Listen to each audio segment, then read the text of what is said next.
kalahating oras na lang bago ang nakatakda niyang cesarean delivery nitong June 8, nakangiti pa rin sa kanyang vlog ang dating radio DJ mula Coronadal City sa South Cotabato na si Casey. Late na tayo sa party. 8 a.m. yung scheduled for repeat CS sa operating room. Naka-open na yung likod ko for anesthesia. Kasi 7:30 naman, kinuha na ako sa room. Pagpasok ko ng OR, parang doon ako kinakabahan kasi di ko kasama yung husband ko. Pero hindi niya lubos inakala na sa kanyang pagva-vlog, nakuna ng saktong mga segundo nang nagsimulang lumindol. Tinitingnan ko yung mga oxygen tanks kung gumagalaw sila. Oh my God, lakas! Lord! Nung mga oras na yon, niyayanig na pala ang malaking bahagi ng Mindanao ng magnitude 7.8 na lindol. Tumakbo yung husband ko papunta sa akin sa OR.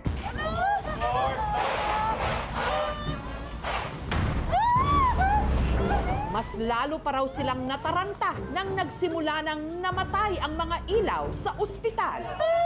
Wala na. Ligtas pa kayang mailuluwal ni Casey ang kanyang baby? Hindi inakala ng mag-asawang Casey at Alan na sasakto pa sa lindol ang mismong araw ng operasyon ni Casey. Kung ano-ano na nga raw ang kanilang naiisip noong mga sandaling yon. Pag bumagsak yung stairs o nahulog yun, parang yun na lang, ito na lang yung last memory ko. Ala, matatrap kami dito, mamamatay na kami. Hindi naman ako in pain or in labor, kaya ako tumakbo.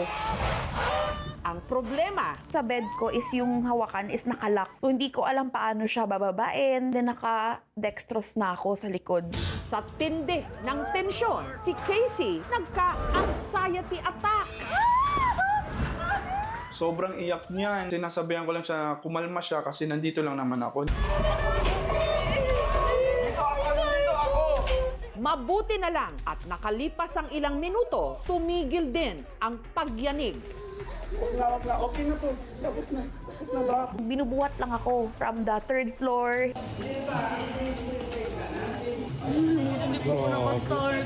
Hanggang ligtas na silang nakalabas ng ospital. Sobrang miracle, second life. Kasi parang I was ready na. And parang feeling ko, susurrender na ako kay God. Ito na yun. Kasi habang umiiyak ako at natatakot at that moment, iniisip ko yung anak ko. Si Casey at ang iba pang mga kasamahan niyang pasyente pansamantalang nanatili sa designated evacuation area ng ospital. Lahat naman kami takot. Kailangan namin talagang i-move sila lahat. Stable naman po lahat. Kapag tayo ay inaatake ng anxiety, pinakamadaling gawin is yung tinatawag nating mindful breathing or box breathing. 4 seconds of inhale, unti-unti natin tong ilalabas and then hold ulit bago mag-inhale. Hindi niya inakala na sa ganito mauuwi ang ilang buwan niyang paghahanda. Hi guys! Kakatapos na namin magpa-check up ngayon sa OB and yes! 1 month na ang aking little bean. Mula nung nalaman ni Casey na ipinagbubuntis niya ang ikalawa nilang baby ng kanyang mister, ivlinag na niya ang kanyang pregnancy journey mula sa kanyang mga check-up, Thank you, Lord. Sobrang healthy ng baby at ready na talaga siya.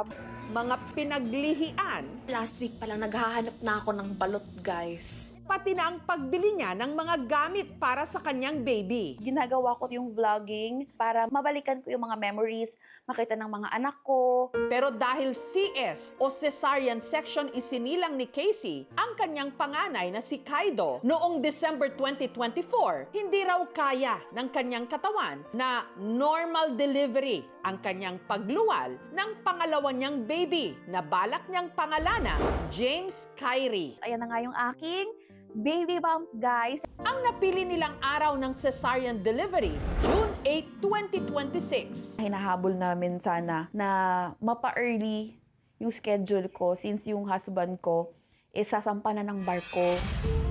Hindi inasahan na ang bagong buhay na kanyang iluluwal mauudlot bunsod ng killer earthquake.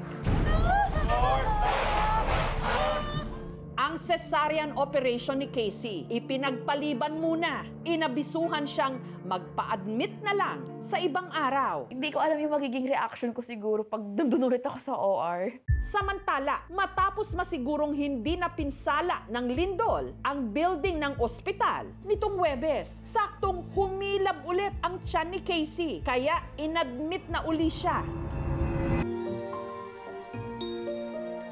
At sa wakas, natuloy rin ang kanyang cesarean delivery para sa bago nilang bouncing baby boy. Akala talaga namin hindi na matutuloy. Safe naman kami ni baby at ng asawa ko, yun yung mahalaga at that moment na really God save us. Yung memory na yun talaga forever namin cherish.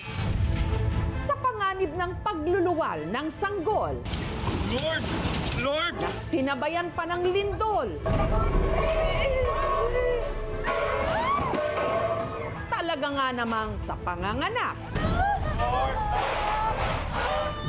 pirming ang isang paa. Okay tayo dito, wala na to. Nasa hukay. God bless all of you, mga nanay.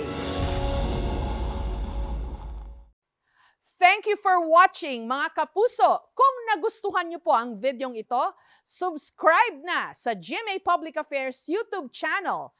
And don't forget to hit the bell button for our latest updates.